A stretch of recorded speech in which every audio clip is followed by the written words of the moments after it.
Hey Chicago, what do you say? This is the CHGO Cubs Podcast. And the good news is, folks, is that we're all going to die someday. The Cubs lose 7-6 in extra innings. It's the only thing that's going to make me, and all of us, I think, hopefully get a little bit of a chuckle. I don't think I want to die. It's a joke. I don't want to think about death. That's fair. But however, I will say that this game makes me want to think about death after that ending. But anyway, we're going to talk about it. Shout out to everyone in the YouTube chat. I see a lot of you already. Luke, I just almost said Luke Stuckmeyer. Luke Stuckmeyer not here. Cody Delmendo, Ryan Herrera, and Kevin Wells. Instead of being the producer, today he is being me today. What's going on? Thanks for having me, boys. And Bragg's behind the ones and twos. Yeah, Cubs lose 7-6. We're going to talk all about it. First, hit that like button, hit that subscribe button. If you're new here, tell a friend, all the good stuff. Shout out to our new diehards, Brady and Nick. If you just joined and you're a Cubs fan, we hope to be your therapy for today because I need to do this for my own therapy. Welcome aboard, how boys. that happened. I don't even know really where to start, guys. Like, should I start with the fact that the Cubs blew a 5-2 lead, or should I start with the fact that they blew a 6-5 lead in extra innings and gave it all up on one hit?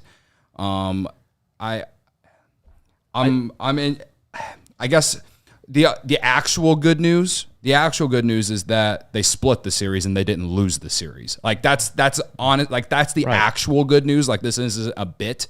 This is the only really good news coming out of this game is that you split the series. You didn't lose it. You had every chance to win the series today for sure. You led 5-2. Ben Brown had given up no hits through 4 innings, and then whatever happened in the 5th, I don't know what was going on. I was eating a Jimmy John sandwich trying to just, stay alive considering I hadn't ate anything all day.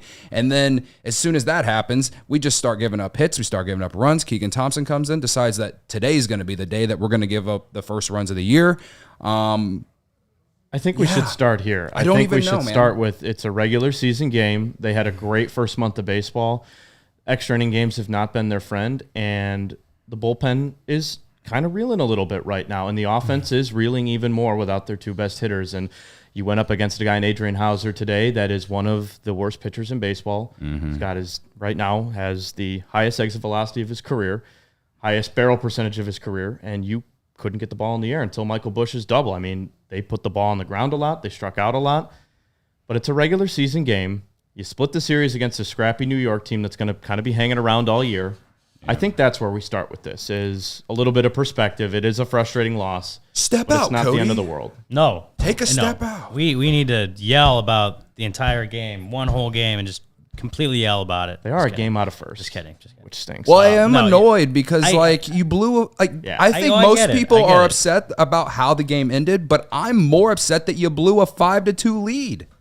No, I get it. No, because you're up 4-0. Well, and then you said it earlier. They scored 6 runs, and for the offense that hadn't been really for like the last week hasn't been hitting much of anything. Like just lower scoring games, needed strong pitching from starters and bullpen to pick up wins.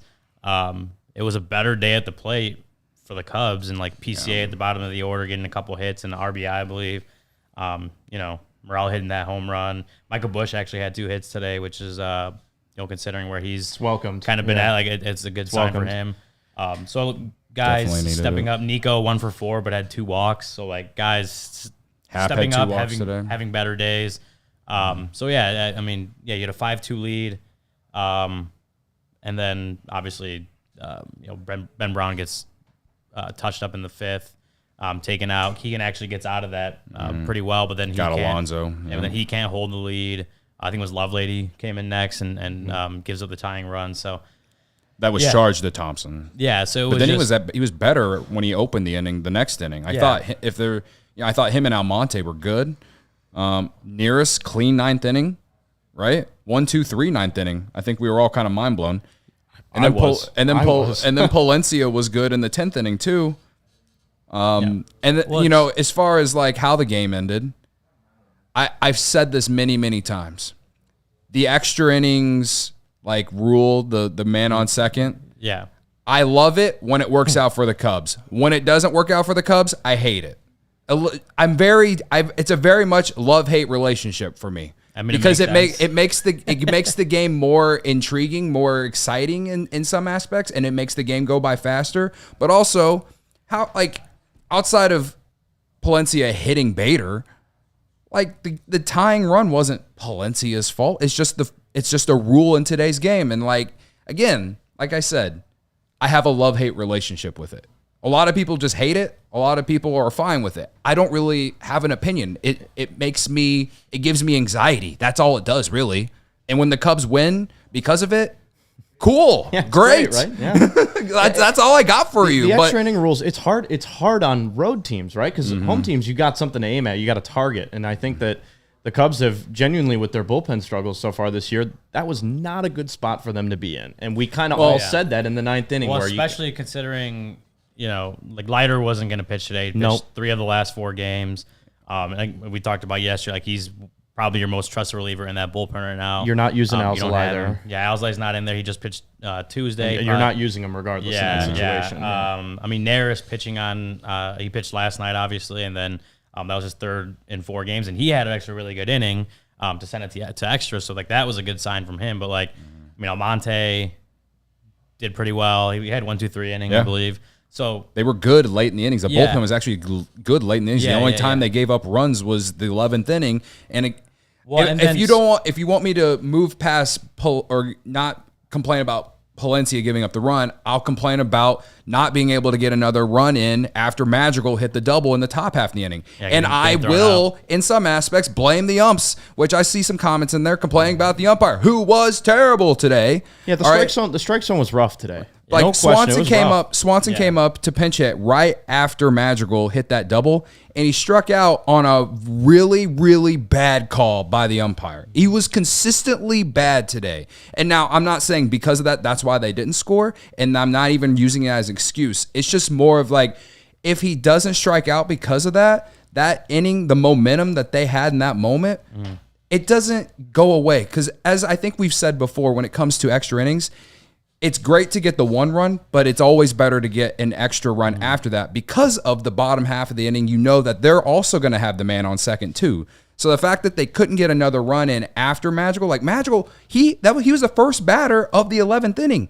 He switched spots with Patrick Wisdom. He easily could have scored. It was the same scenario all over again. Okay, let's talk about that. Well, I want to finish what I was saying about the bullpen because I didn't get the whole thing out. And actually, this brings me to a point. Braggs, we got a super chat from Gregory Burney, 199. How do the Cubs fix bullpen before trade season? And that's tough. That's a tough question to answer. You know how many teams are asking that question? Yeah, every team is basically. It's hard. That's not so it's a tough question to answer in some aspects, but there's also one easier answer to throw out there is they got to get healthy. They got to get healthy because we see Assad, who we thought could be a really good swingman for this bullpen going into the year. He's been starting the whole year, and he's been doing really well. But that was one bullpen arm that got taken away from the bullpen. Julian Merriweather got hurt. One of your trusted arms in the bullpen that's gone, and was it gone for another 4 weeks, something like that, whenever that is. Ben Brown, who could be in the bullpen right now, it looks like he has the stuff to be a pretty good, if not a back end guy, kind of what Keegan Thompson was a couple years ago. He's in your rotation right now because of injuries. Hayden Wesneski's in your rotation right now because of injuries. He could be a guy that in deeper righty pockets could go out there for an inning and a third, 2 innings, whatever it is, right? So you have guys who could be good in this bullpen are actually having to start games for you because of injuries. So, and then obviously with Merriweather, it's another arm you're down. So I think trades, especially this early in the year, not that they don't happen, but they're definitely more rare than you'd get at the trade deadline, especially if you're getting higher end relief help. So the main issue with the Cubs right now is they're still not healthy.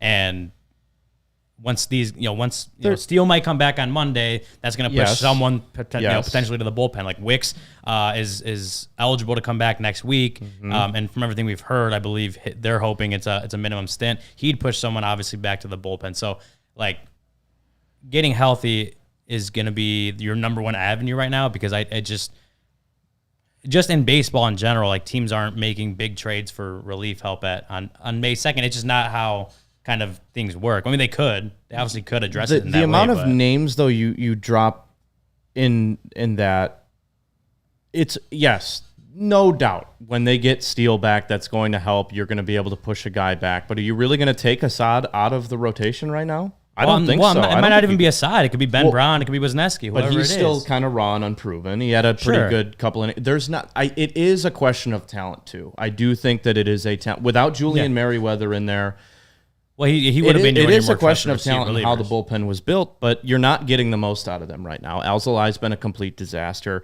Merriweather, when he comes back, hopefully has it because he can still throw 100 miles an hour. My biggest concern now is, and we talked about it with Brendan last night, is there's two guys in that pen that have pretty good stuff right now. Yes, getting healthy is going to help maybe put one more back there, but it's still with Ben Brown, and I like Ben Brown. I think he had great stuff today. The curveball was great today. The fastball touched 99 a few times. You move him to the bullpen, that's going to help, but it's still an unproven commodity. There's not a rock-solid Craig Counsell. Craig Counsell's kind of scrambling for answers at this point when you only have one guy that you can trust in Mark Leiter, and I think that is an evergreen situation that's going to continue to present itself over the next couple of weeks. It's not going to be decided by the end of May. Well, that's fair, but we talked about earlier before the show, like Ben Brown, the stuff he's got, it looks like it would work really well out of the bullpen, and he just doesn't have.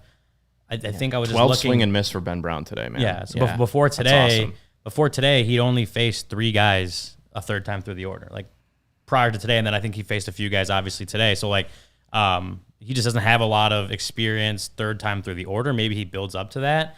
But if you're also looking at a guy who can go out multiple innings and do pretty well, first time through the order, like even second time through the order, guys are hitting below 200 against him. Well, there you go. I mean, that's 384. That's a good recipe for a closer. So so this could be a guy that if you need bulk effective innings out of the bullpen, once guys start getting healthy, Ben Brown could be a guy that you trust in those situations. And again, the stuff could play at a higher level, higher leverage level too.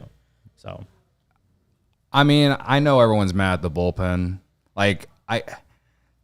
Today, again, I'm more mad about the middle innings. So am I. And I feel bad being mad at Thompson because he's been so good. We come into this show every single day, 5 days a week. Bullpen sucks. Bullpen sucks.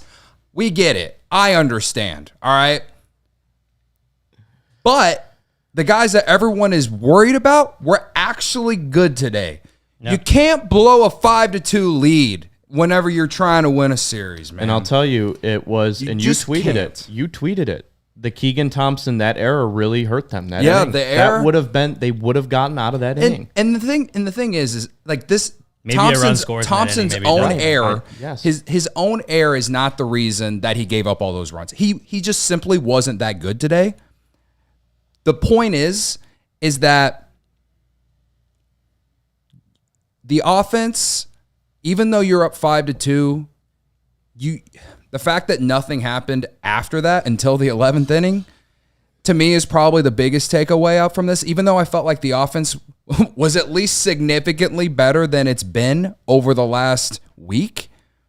But you can't blow a 4-0 lead, 5-2 lead, whatever you want to call it. They were up 4-0 at one point. They were up 5-2 after the Mets came back and PCA hit that RBI double to give them an insurance run. But to me, at some point, the offense is the reason, in my opinion, to why you lose games like this. And I go back to the top of the 11th inning after Madrigal hits the double, and then the team itself is unable to get him home.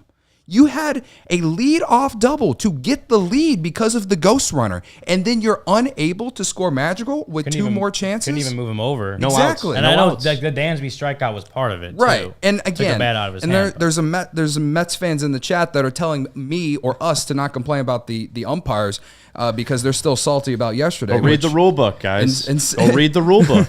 I don't know what to tell y'all.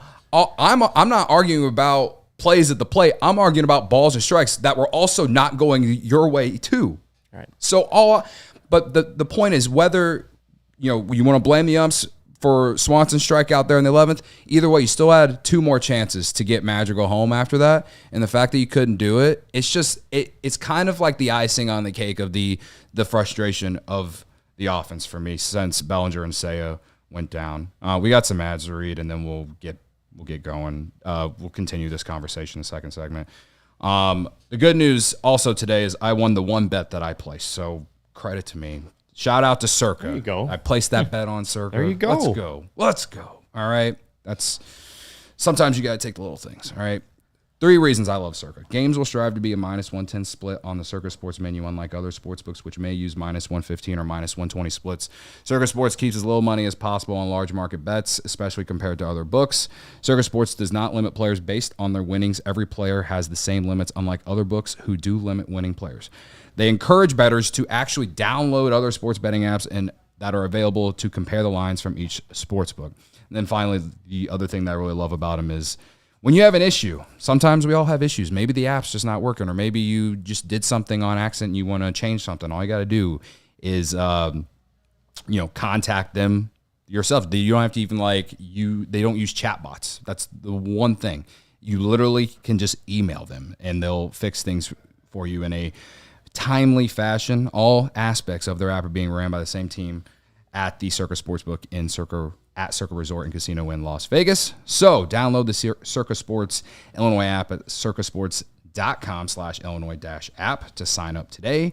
Also be on the lookout for Circa events, watch parties, and tailgates. If you or someone you know may have a problem with gambling, call 1-800-GAMBLER, text GAMB to 833-234, or visit areyourreallywinning.com. Yeah. I know we'll talk about it here in a sec, but Friday 120 Club. And if you are interested in going to the Friday 120 Club, you definitely should get those tickets on Game Time. Mm-hmm. Game Time is an authorized ticket marketplace of Major League Baseball, which makes getting tickets faster and easier. Prices on the Game Time app actually go down the closer it gets to the first pitch. With killer last-minute deals, all-in prices, views from your seat, and their lowest price guarantee, Game Time takes the guesswork out of buying MLB tickets. I'm looking actually through it right now. I'm on Game Time and looking at this is a big series: Cubs Brewers, Craig Counsell revenge series. But just I think the Cubs are a game behind the Brewers right now for first place in the division. So huge series at Wrigley Field, and you can't, if you want to go to any of those 3 games this weekend, you can't find better deals than you'll get on Game Time.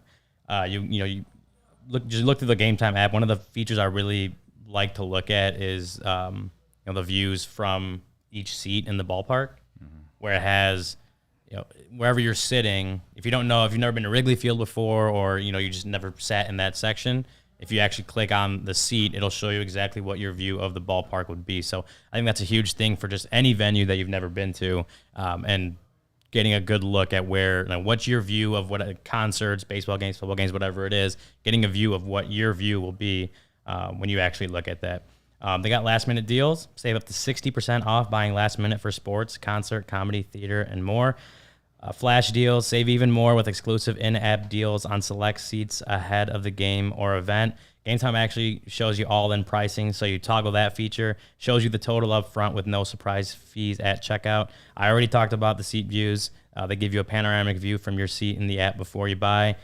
Game Time gives you the lowest price guarantee, or Game Time will credit you 110% of the difference. And then Game Time offers their ticket coverage. Your purchase is covered with the most flexible customer service policy in the ticketing industry. Take the guesswork out of buying MLB tickets with Game Time. Download the Game Time app, create an account, and use code CHGO for $20 off your first purchase. Terms apply. Again, create an account and redeem code CHGO for $20 off. Download Game Time today. Last minute tickets, lowest price guaranteed. So like Ryan was saying, we got Friday 120 Club tomorrow, in which at the beginning of it, I'll definitely be in a way better mood than I am right now. So I promise you I'm not this angry all the time. Come out, me and Braggs. Braggs is the producer today. 10 o'clock at Murphy's, and then we're doing our post-game show at Almost Home after the game. Cubs are 2-0 whenever we attend. Hopefully they get back in the win column tomorrow. Yeah. Hopefully we get some good news about certain guys who are hurt that we'll eventually talk about, and stuff like that. Should be a lot of fun. You can get the shirt that's up on our screen right now too. We'll also have shirts at the event that you can buy. I was going to say, if you're there going to the game, A, meet us up. B, You can buy a shirt right there on the spot. You don't even have to wait for shipping.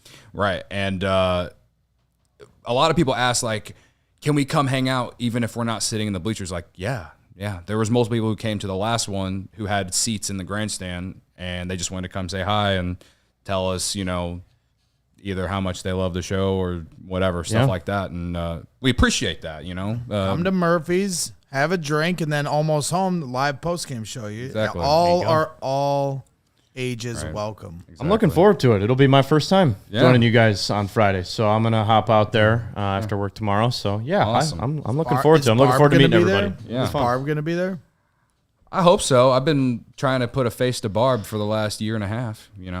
Would like to finally meet her. My mom's name is Barb. What if what if Barb is just your mom this entire time? I'm gonna feel really bad about using all the bits I've made up off your mom. She did wave at me last time I might feel saw her. worse with the way Barb's mean to you guys sometimes.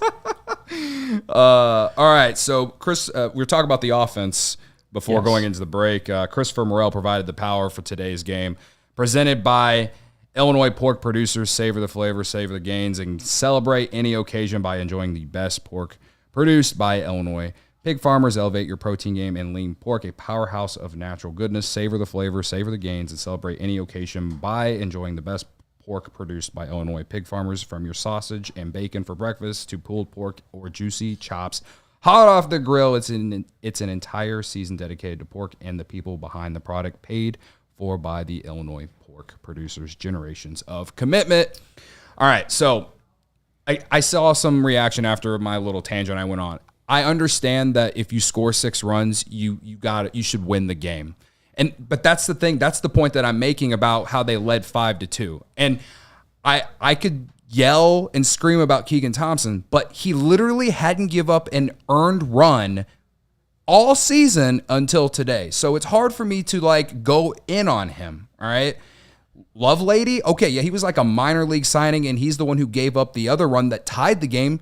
But then he came out and was clean the next inning. All right. Almonte was good today. Nearest was good today. Right? And Palencia, we watched him dot 101 miles per hour in the 10th inning. Yeah, he hit 100 twice. So my point is related to the bullpen that, yes, it still has issues. And yes, Godfather, I agree with you, man. The closer situation right now is a mess, and the Cubs need to figure it out and or try and continue to tread water with that situation and go get someone before the trade deadline, because no team is going to be giving up their closer right now unless you're giving them an arm and a hand, and then we'll be sitting here in a year complaining about how the Cubs got fleeced in a freaking reliever trade. All right, so that brings me back to the offense. Okay, yes, let's talk about the offense. Again, 6 runs, great today. Christopher Morel, his second home run in 3 days. Right, They manufactured runs early in this game. Bush, you mentioned it earlier, Kevin. He hit that double, and smoked it. In that inning, he doubled. Wisdom got a walk, and then Madrigal hit what looked like a routine ground ball that somehow ended up Wisdom everyone was safe. Ended up being safe at second base, and everyone's safe. And I don't remember how many were out in that inning at the time, but you had the bases loaded with less than 2 outs, and all they got out of it was an RBI ground out. You know what I mean? It was 1-0 for a while, until Morel hit the 3-1 homer, which is a good sign, right? PCA, the RBI double later after the Mets scored those 2 runs, I felt like that was a huge momentum boost because they didn't just let the Mets come back. They took back some of the momentum. I thought that was a good point for the offense. But then after that, not only did the Mets tie it, but the Cubs offense couldn't get anything going after that.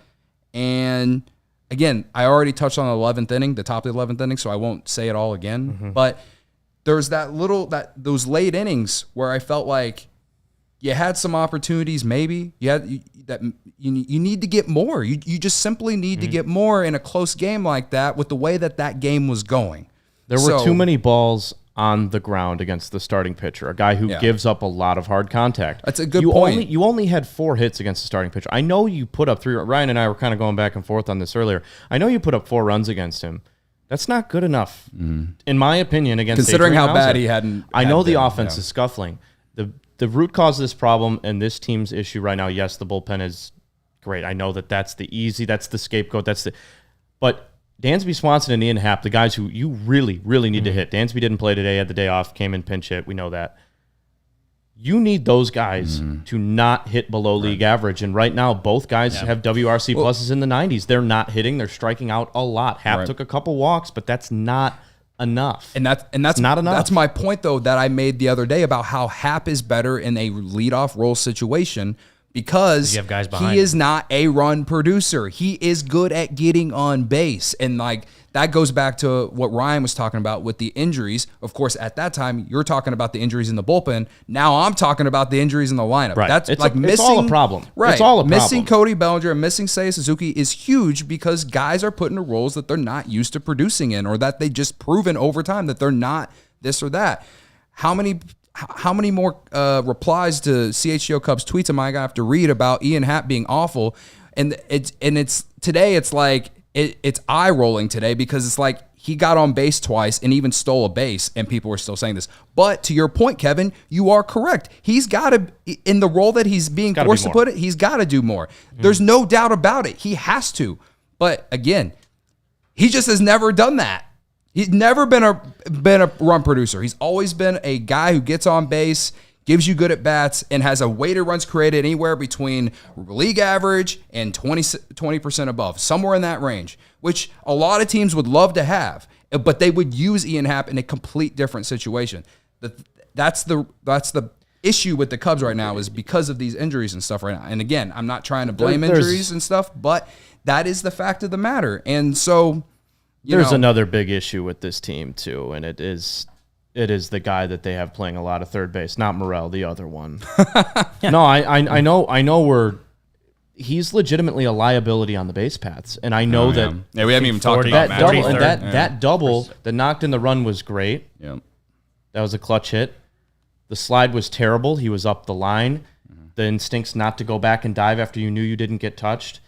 There's some things with Madrigal that we've seen dating back to his White Sox days and his first days with the Cubs. Base running is not his strong suit. 41st percentile. So if he's on base there, I don't know who was left on the bench, if you even have somebody that you can maybe put out there. Canario was in the game. And I'm not saying that that's the number one thing that you have to that I would have pinch run for him personally if I'm Craig Counsell in that situation, just knowing how poor of a base runner Madrigal has proven to be time after time after time.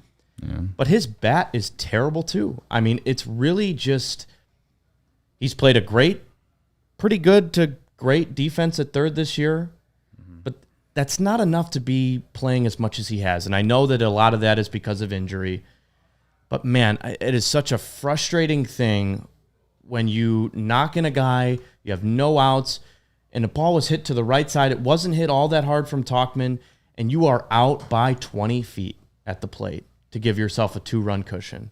You needed that run. You absolutely needed that run. Yeah, I think that's it stings. Yeah, the only issue with I don't think you actually can pinch run for Madrigal at that point because I don't think there's anyone on the bench who could have pinch run. Was there anybody left? Because Madrigal was playing second. Yeah. Swanson pinch hit for Crow-Armstrong, who obviously was in the outfield, so they had to use Canario to I would have done it a little differently there. I would have probably pinch run Swanson and given him a full day off at the plate if I'm giving some criticism out to Counsell there. Yeah, so I think I agree that I probably would not have sent him. There was 2 outs at that point, right? I believe. Am I wrong on that? Gary's saying, why aren't we talking about Willie Harris? That's what I'm getting to. There was 2 outs, right? You absolutely have to send Madrigal there. Okay. They had 2 outs. They should have been able to score. The Morel one, I have no issue with because it's the same thing. It was 2 outs. Like Madrigal was coming up, so the people that hate Madrigal and think he can't hit, it's like, would you think he was gonna hit him in then? Yeah. So I don't mind the. Actually, I agree with sending Morel there, and it took a great throw from Marte. Like it literally took a great throw from Marte to get Morel there. He's a stud. And then it took a pretty good throw from him to get Madrigal at the plate in the second one. I probably have more of an issue with sending Madrigal in the second time up or in the 11th. You did have Hap, I think, was coming up next, so. I don't know. It was 2 outs, obviously. So I just feel like you should be able to score from second with 2 outs in the inning. Well, like I know Tauchman hit it pretty hard. Like I said, it was hit pretty hard, and it still took a pretty good throw from Marte to get him. But we know Madrigal doesn't have. I just said 41st percentile sprint speed. So I have more of an issue, I guess, with that one than the Morel one. But like about Willie Harris, I think Willie Harris has actually done a really good job at third. He's had some great coaching third base. There was the one he sent. Madrigal against the Marlins that I thought he was going to hold him. He ended up sending him, and Madrigal scored. I actually think Willie's been a really good third base coach as far as like sending guys this year. I know he's had his mistakes in the past too. And like I said, I don't know that I would have sent Madrigal in that 11th myself with obviously Happ and Morel coming up, and you feel however you feel that way. But I don't disagree with the Morel send in that inning. I think that was the good send, and it took a really good play to get him out. Yeah. I don't pay attention enough to all of the sends that Willie Harris is making. And if it was something, if the Cubs are being thrown out at home every single game on a consistent basis, like on 2-out hits to the outfield or something, and guys getting thrown out at home, maybe, I'd consider. I just think that on a 2-out hit, like 99% of base runners are making it home, man. And I'm not trying to say that Madrigal is the 1%, but like, it brings. Should we consider the lead that Madrigal had at second base? That's what I was going to say. It brings into question a little bit of fundamental baseball. Yeah, What's your secondary lead? Are you taking taking secondary off? lead was, and obviously the Morel one was on a catch, right? So it was a tag up. Yeah, it's a different play. We're on the same. It is a different play. Right? Nobody had a problem with the Morel send. Yeah. I don't. No, the Madrigal one too. I agree. I'm on board with sending him. I still think you send him. I think Madrigal's just got to be better, man. Yeah. He doesn't tag you. You're instant. As soon as your back foot touches the back of the batter's circle there, you better be diving back to try and get your hand on home plate. And he was a second too late. And it hurts. It stings. It's another base running blunder. I just saw someone made a good, I don't know who it was in the chat, but someone just made a good point that if Willie had held both of those guys and then the next guy made an out, people would have been pissed that Willie Harris didn't send him. So it's the same thing. You know what's going to make me feel better, Ryan, after this game? Blue Moon. Blue Moon is going to save my life after this game. Blue Moon usually makes everyone feel better. This is just like our show set. Like, these aren't cold. We have cold ones in the fridge. That's the first thing I'm doing. They're cold. You see the ice? We'll call those show ponies. Yeah. But yeah, we got to tell you about Blue Moon. Some beers can say they're brewed for baseball, but only Blue Moon is brewed by baseball. Beer and baseball just go together, and no beer goes better than the one that was literally born in a ballpark. Blue Moon was created at Coors Field in Denver, Colorado. It's the natural choice for opening day and all season long. I love Blue Moon. We've said it previously, but like, for me, the best way to enjoy it is in a nice, cold, chill glass, out of the draft, get the little orange slice in there, and drink it that way. Do you guys have any preference for how to drink a Blue Moon? I like it out of the bottle. I'm a bottle guy in general. I usually get, whenever I'm at like a steakhouse, for some reason, Blue Moon's my usual go-to order, and I always get it in a glass. So a nice little frost around the top. I like it in my mouth. God, sure. Brags. Write it up. Who let Brags in here? Yeah. Okay. Yeah. Moving on. We're a month into the baseball season, and a new baseball season deserves a bold, unique beer. From its refreshing flavor with Valencia orange peel for a subtle sweetness and hints of coriander, Blue Moon Belgian-style wheat ale is a one-of-a-kind beer that's made brighter. It's carefully crafted and full-flavored with refreshing notes and a smooth, creamy finish. Blue Moon was brewed by baseball to give you a dose of nostalgia and get you excited for the new season. Blue Moon isn't just another beer. It's a whole different experience. Why strike out with the same old beer when you can get something one of a kind? Its bold flavor, bright explosion of color, and iconic orange slice ritual guarantee a one-of-a-kind beer experience perfect for spring weather. Best served with a signature orange garnish to showcase its beautiful hazy color. A beer this good only comes around once in a blue moon, but you can enjoy it all season long. Bring the ballpark to you with Blue Moon Belgian-style wheat ale. It's one of a kind every time. Get Blue Moon delivered by visiting get.bluemoonbeer.com/CHGO to see your delivery options. That's get.bluemoonbeer.com/CHGO. Blue Moon, made brighter. Celebrate responsibly. Blue Moon Brewing Company, Golden, Colorado. So when the show ends, I'm going to go get me a Blue Moon, and then I'm going to hit up my friends at CD One Price Cleaners because I got a lot of laundry, and I got a rug that needs, washed and folded and all that stuff. And those, why is that? What's going on with the rug?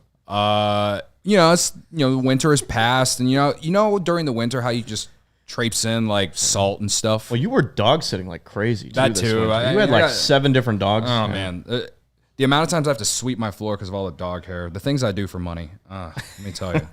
CD One Price Cleaners though, there's a lot of things that are great about them. They're low prices. All right, customers save over 30% on their dry cleaning bill by switching to CD1 price cleaners.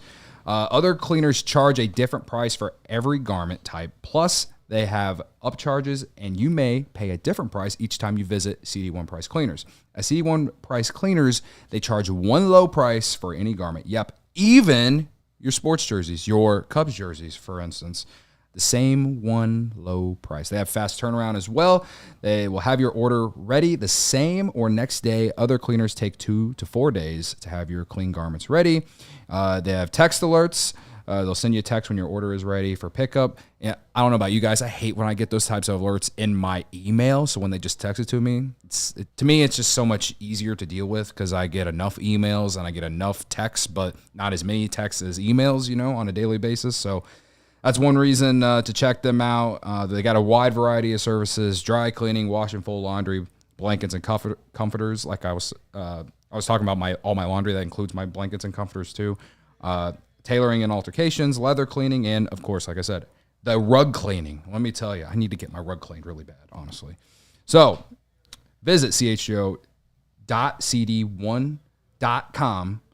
Once you're there, you can pick from an in-store coupon or online pickup and delivery coupon options. That's chgo.cd1.com.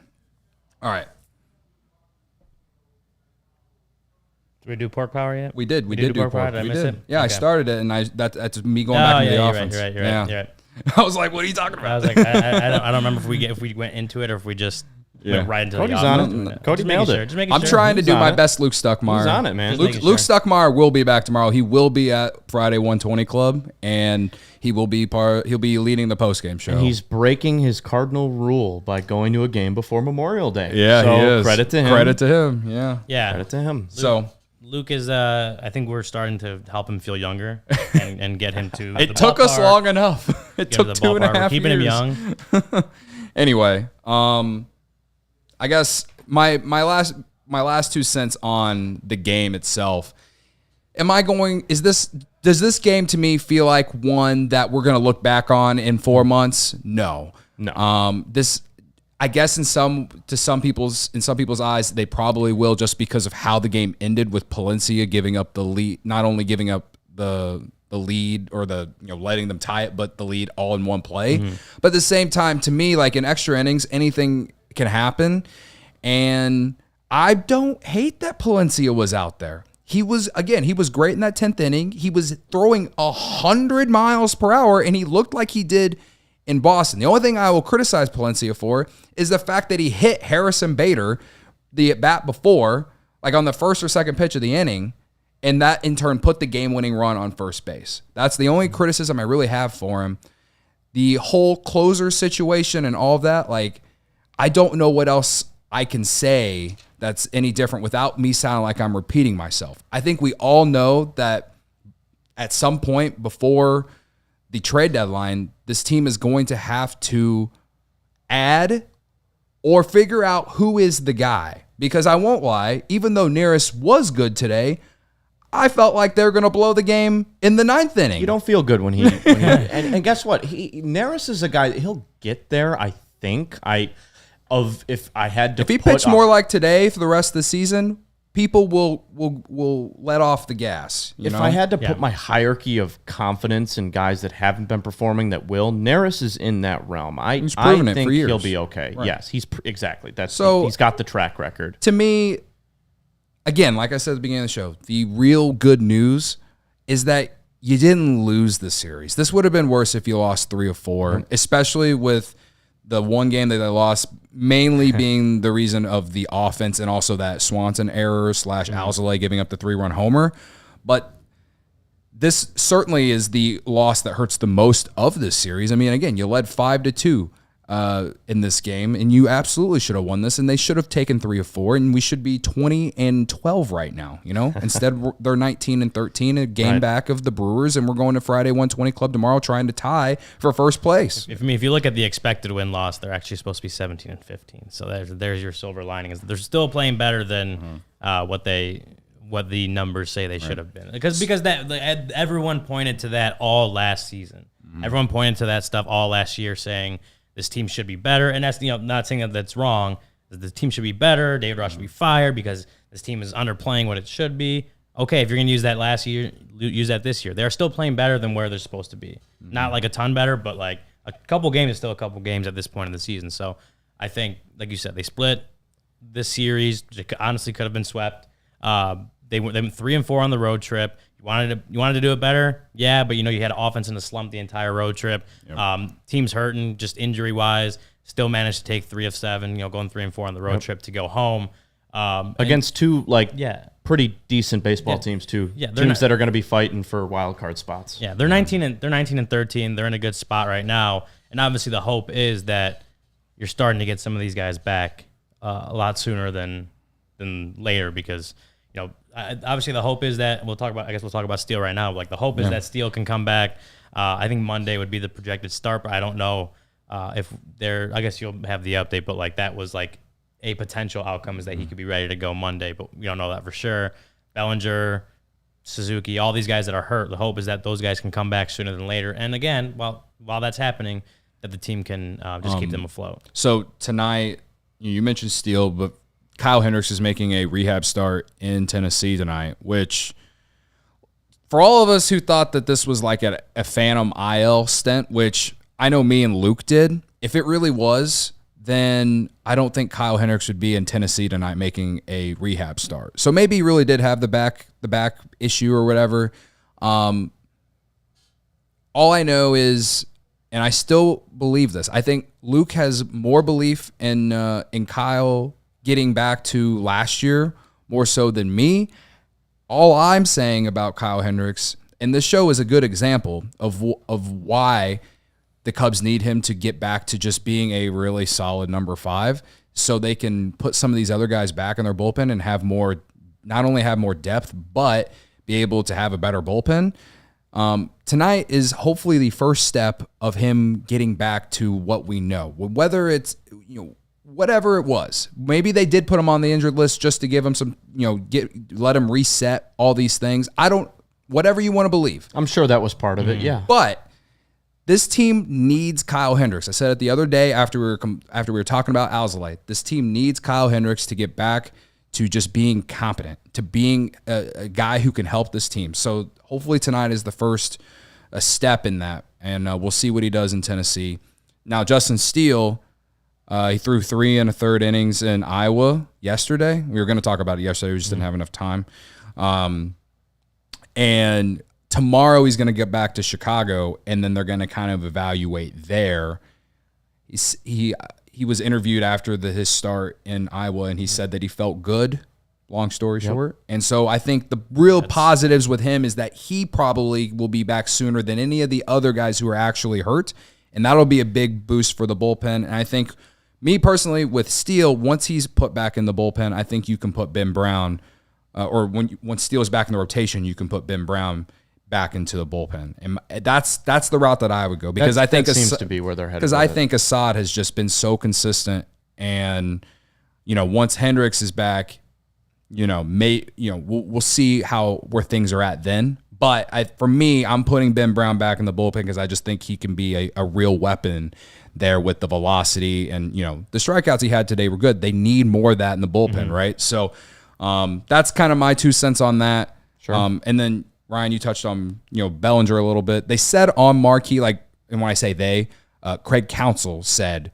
that Bellinger isn't coming off the injured list on that 10 days scheduled stint that he's that at. would be I think it's Saturday. And there was kind of some confusion. Saturday. I felt like I heard on Marquee over the last couple of days that it felt like he could come off. It was a possibility. There was a little confusion there. It was I think it was a possibility, but that it was never a certainty. I can't remember if it was in game or in a post game, but they had said, a couple of their analysts had said Bellinger's swinging the bat, he's playing catch, he's which is surprising considering the injury. Which even when he got hurt, he told us that the rib didn't hurt when he was swinging. That was it's fractured ribs. But he said it doesn't take 10 days to heal. It takes a lot longer. That's why we all said it would be very surprising if he came off the IL on a minimum stint. Yeah.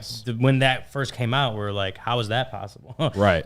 So I'm not shocked that Craig Counsell said he's not going to come off as soon as he's ready. I'm not shocked by that because I think we all expected way longer than that. And that stinks because this Milwaukee Brewers team that you're going to see is a top 3 to 4 offense in baseball. They have a great lineup, and they have a great bullpen.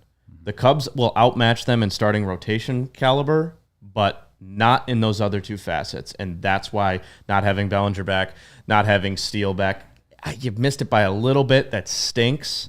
But you're right. It's going to be great to have Steele back, and he said he felt good. I have no doubt Steele will be back next week, and it'll be pretty good. Bellinger, you're going to have to wait a little bit longer. We don't know how many more days, but I mean, again, it is a good sign that he's like doing activities and stuff. Like, I just expected him to not be doing any baseball activities for at least 3 weeks.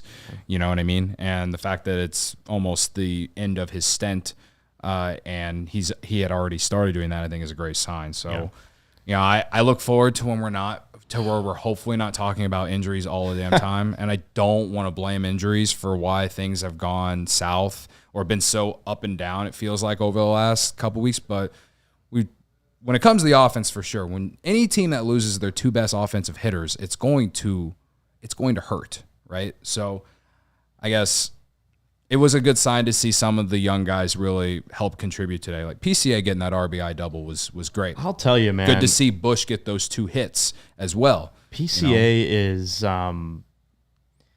we know he plays with his hair on fire, but man, his baseball instincts, he had a great series, man. Yeah. I know he will likely get sent back down. Yes, Council said it. Yes, the chat said it. Yes, it doesn't make sense for them to keep him up because they have 4 outfielders. Yes, I get it. 5, really. But it really stinks because he is playing very solid baseball right now, and he's contributing to this team and this offense more than other guys that I will not name because is he going to play third base? Right. That's what I mean. I wish he could, but he can't. I think that it just makes sense because I don't want to dive into that whole. I know we got to talk about the Brewers, but I love the way PCA played this series and in Boston. I loved it. He was really great. He's played pretty well, and I don't disagree. It's just that this is a guy you're going to want to play every day. Right now, when Bellinger comes back, he's going to be your center fielder. Obviously, him and Seiya, they may be around the same time. Seiya may be a little bit later, but Seiya's going to be your right fielder. Bellinger's going to be your center fielder. Hap's your left fielder. And they want Bush to be their first baseman right now. Maybe in the future, PCA comes up, he's your center fielder. Bellinger moves over to first base, and they just figure out how to do that. Like, that would be ideal, that PCA plays so well at AAA that you need him up on the big league team and figure out how to get him put in there. Those puzzle pieces together, right? Which is going to be tough because the way Tauchman's playing, Tauchman's got to play every day. There's that too. So, I just think for PCA, the thing that just makes sense is going back down to AAA and playing every day and continuing to develop. And I remember actually talking to him, when he first came back up last week, and just was kind of appreciative that Craig Counsell laid out exactly what the expectations are from him. Basically telling him you're up here because we need you right now. Do what you can. Just do what you can, but not putting major expectations on him to earn his spot and stay in the big leagues. Lay it out for him, be transparent, and let him know this is what our plan is right now. We need you for now. He's certainly outperformed any expectations. I think anyone who has followed him this year at all, because those numbers in Iowa were awful. And that's that first game he played where he hit that 2-run homer off against the Astros. I tweeted soon after that, I was whatever water they're drinking in Iowa, they need to change it or something, because whatever water he started drinking in Chicago and on the road this week, I love the way Big Al's thinking. Can Bush play third? Yes, he can. Yes, he can, and you know what that means. Shown that he move can. Bellinger to first, and PC. I know. See, the thing. I like the way he's thinking, though. The thing about that, and I don't actually hate it. The thing about that, though, is that the Cubs are trying to develop Bush into a first baseman. Right. I think that's something more down the road, late in the season, if a guy is struggling or whatever, and PCA's playing well and Bellinger's playing well, and you want to keep him in the lineup, something like that. When you're trying to develop a guy like Bush right now at first base, you got to get him the consistent reps. Totally. So I don't hate it, but also by then, who knows? Matt Shaw could be here, and then I don't know where they're playing Morel. And hell, I don't even know where they'll be playing Shaw. It's a good problem to have. That's all. Yeah. I'll leave it at that. Last thing I got on PCA is just there's some. He's so electric, but there's some things that he does that make me scratch my head, and not even always in a bad way. Some of the plays he makes in the outfield, I'm how did he make that play? Where did he come from, right? He does that all the time.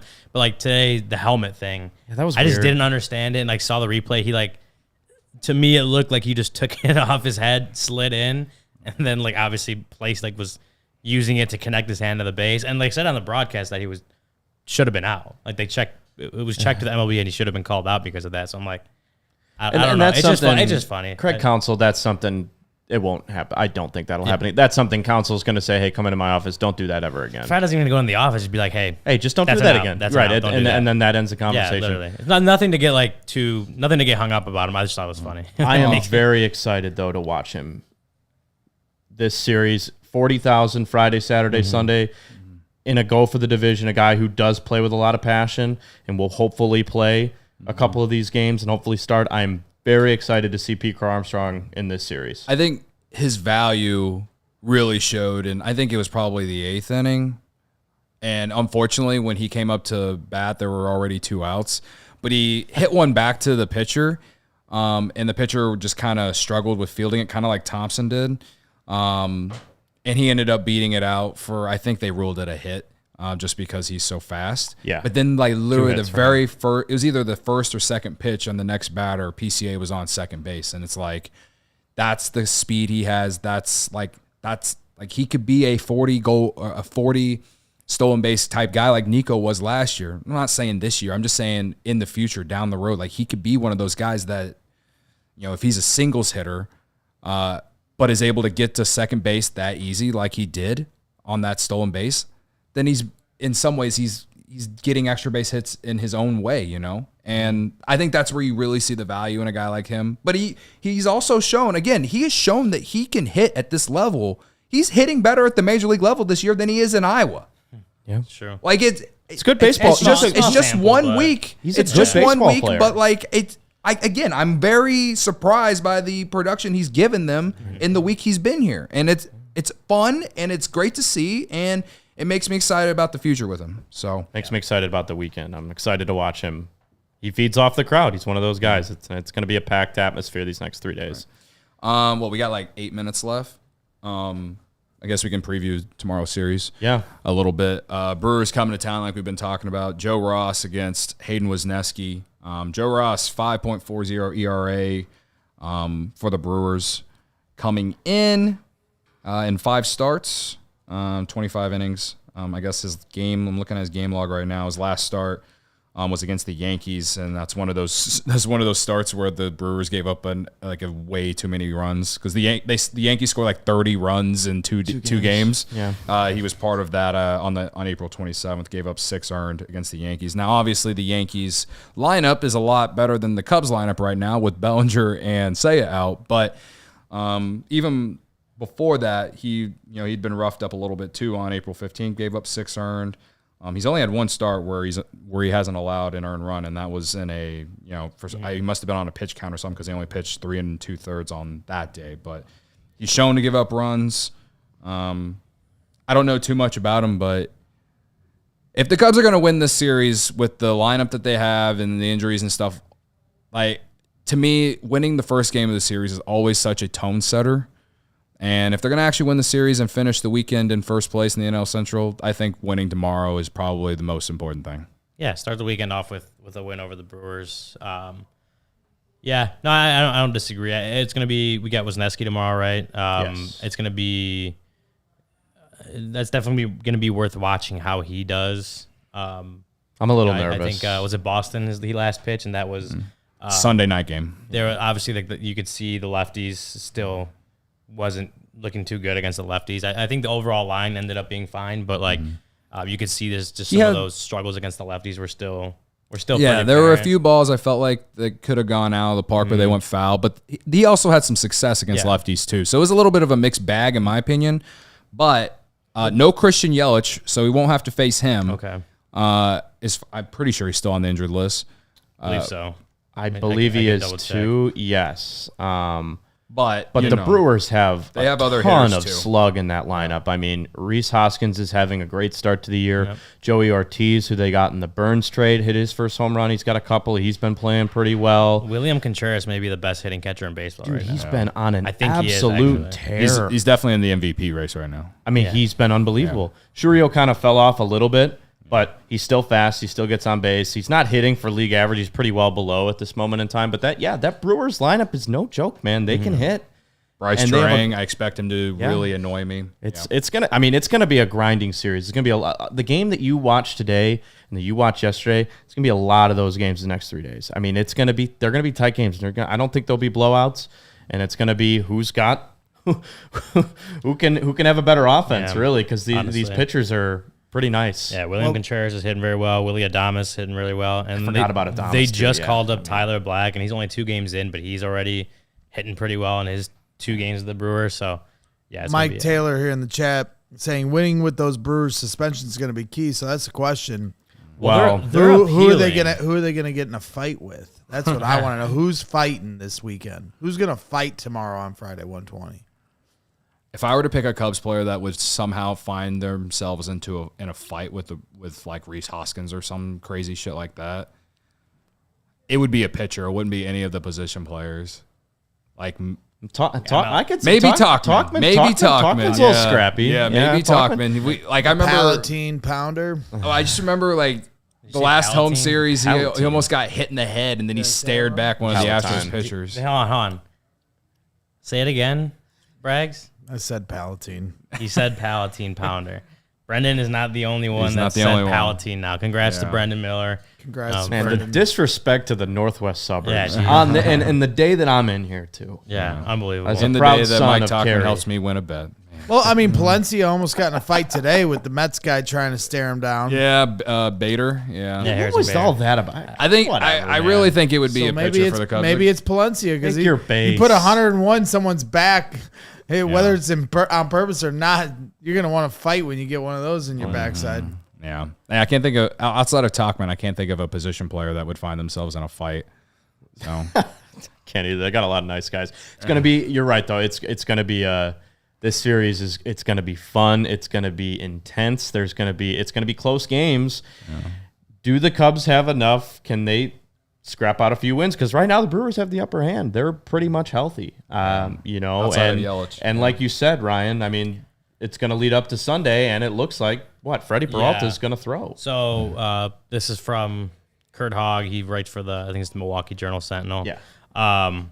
This is from yesterday. Freddie Peralta said the hope with appealing his suspension is that he will still be able to pitch on schedule Sunday in Chicago. He could serve the suspension after that and then come back as part of a 6-man rotation. So the hope right now is that MLB takes his sweet time and he can actually pitch on Sunday against the Cubs.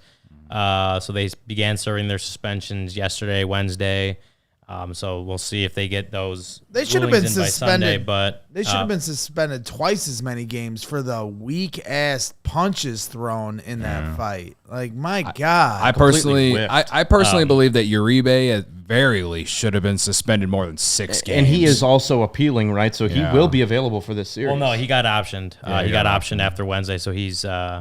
That's a smart move. Whenever he comes back, he has to still. That's serve a really smart move. By not necessarily. He still has to serve, but they will have another pitcher. They have another pitcher available. Yeah, that's okay. Yeah, that makes sense. Yeah. So right now, as they are appealing it, Freddie Peralta is scheduled to pitch on Sunday against the Cubs, and we'll see if MLB gets that ruling in prior to Sunday. But possible the Cubs avoid Freddie Peralta, but right now it's looking like they will have to face him Sunday.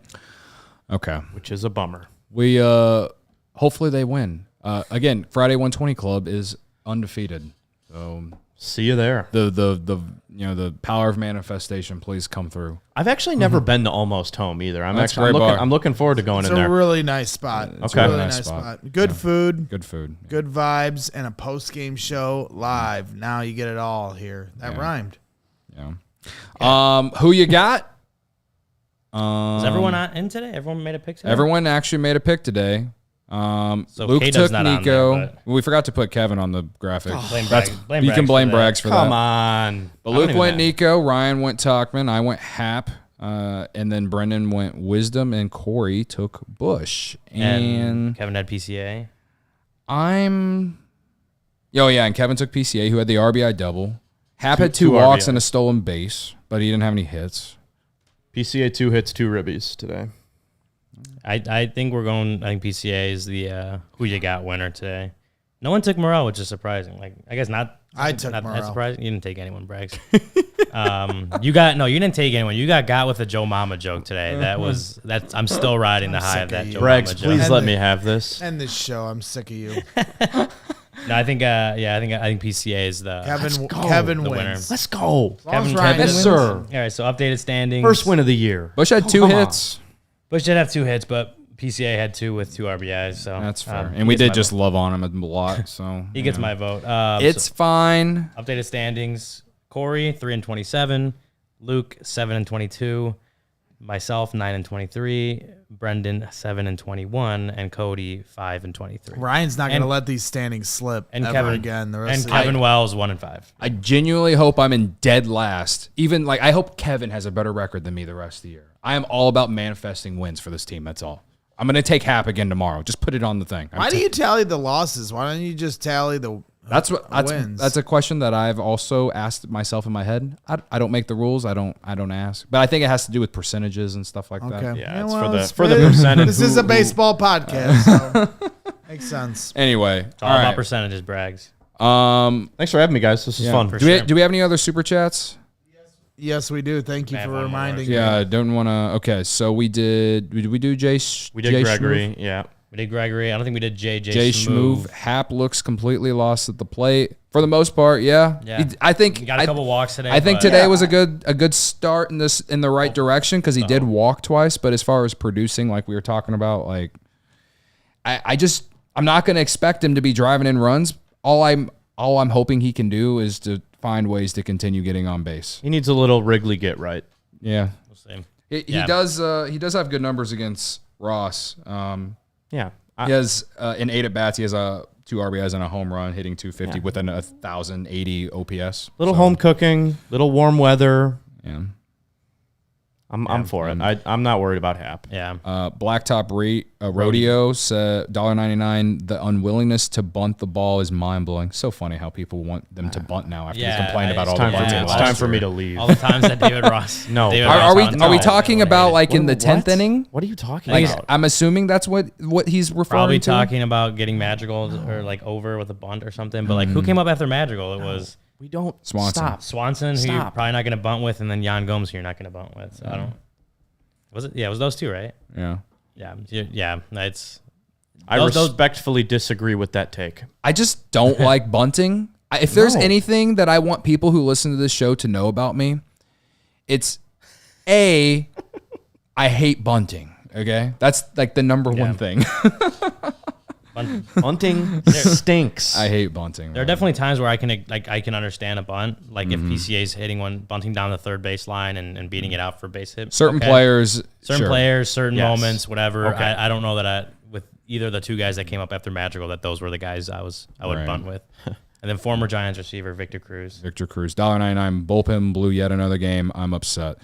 Victor, the good news is, man, Another we get to game wake tomorrow. up and watch them play again tomorrow. Shout out to the Chicago Bears legend Victor Cruz, Yeah, slot receiver extraordinaire. I understand everyone is always going to look at the bullpen as they're the ones who blew this. And I guess in some aspects today they did blow it. Like Keegan Thompson did blow the 5-2 lead, right?